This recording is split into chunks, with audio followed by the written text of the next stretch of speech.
Welcome back, everyone, here to Bronx Talks. Today, we got a very special video for you guys. We're going to be talking about an issue that the Yankees have that not many fans are taking notice or talking about. So, Christian, would you like to start it off? Sure thing. And let me start it off by painting a picture for our viewers. Think about who is our worst player defensively out of our starters. And let's say Stanton's the DH.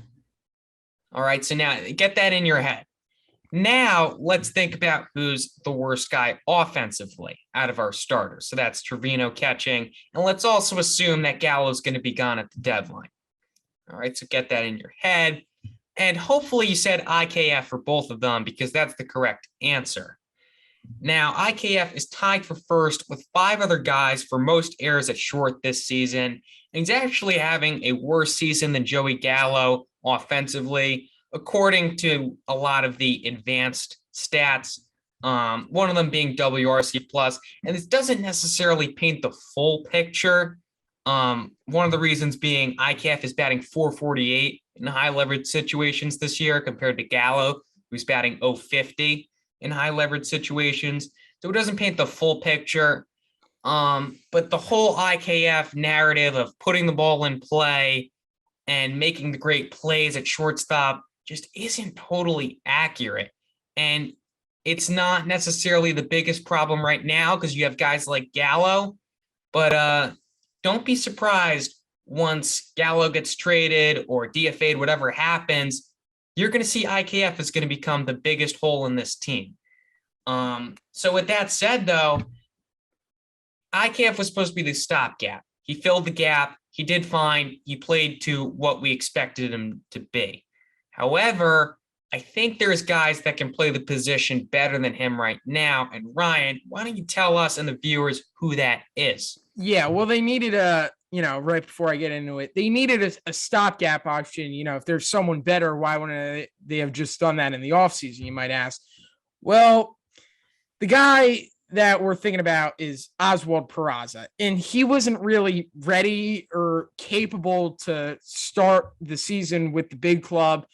He really kind of did struggle early on in AAA, but since then, ever since the end of May, he's just went on an absolute tear. Offensively, defensively, he's been great. So he is one option the Yankees could go with at shortstop, opposed to IKF. Another one is Marwin Gonzalez, who's currently on the bench, can play all over the field. One of the reasons I think the Yankees might not want to make him the starting shortstop is because he's so versatile off the bench, being able to put him in many different positions. But the main guy is Oswald Peraza. He's exceptional defensively down there in AAA. He's been raking with the bat. And if Gallo, it's very likely the Yankees move on from Gallo at the deadline. If that happens, IKF is going to become the main weakness. And the problem is with IKF, like Christian said, we kind of expected this being the stopgap. What we didn't expect, in my opinion, is so many errors. Tied for first with 5 other guys for 11 errors.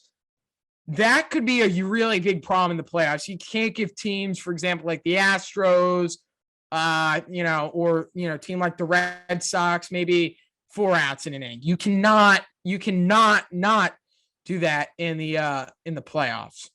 So Oswald Peraza, I think, would be really intriguing to see how he plays that position if the team gave him a chance. And how would that compare to IKF? Now, I don't see the Yankees trading IKF or sending him down. I think that, IKF does have options. It's a little unrealistic in my opinion, but Peraza will get a chance at some point, whether someone gets hurt, whether it be a September call-up, whatever. He will get his chance at some point. And if Oswald Peraza plays at the big league level, like he's playing in AAA, then it's going to be really, really interesting to see where that compares to IKF. And if the Yankees do pull the plug, knowing they have a guy like Marwin in an emergency, if something goes wrong, they need him to play short. They do have Marwin, but do they go over to a guy like Oswald Peraza and let him be the starting shortstop in the playoffs? It's very interesting, and it's going to be very interesting to see when Peraza gets his chance, how they do compare. It's definitely interesting to see. And I mean, the big argument that I'm making, and I'm sure you are too, Ryan, just give them a chance. The Yankees are lucky. They have a 15-game lead on the division. I get you're still competing with the Astros for home field advantage, but that'll come down to it at the end of the season. That's not stuff that's going to be decided in July. So give your young shortstop a chance. Try out Marwin at short. So that way in the playoffs, you're not looking back. Say you lost in the playoffs. You're not looking back saying, oh, I wonder how Peraza would have done it short. That could have made a big difference. And I mean, the last really thing to talk about is if one of those guys was to replace IKF, what would happen to IKF? He does have options, but as Ryan was saying over the phone with me, it kind of be weird to have him sitting in the minors. And it wouldn't really make sense for him to be on the bench either, because he doesn't really have a role on the team. If he's not starting, you're not going to have him in as a defensive replacement. He can't make routine plays under a big moment, and you're not going to pinch hit him because he's not really a good bat. And why are you going to pinch run him when you have Tim LaCastro? So if he's not the starting shortstop, it's not like he's a utility guy. If he's not the starting shortstop, I don't think IKF will be on the postseason roster.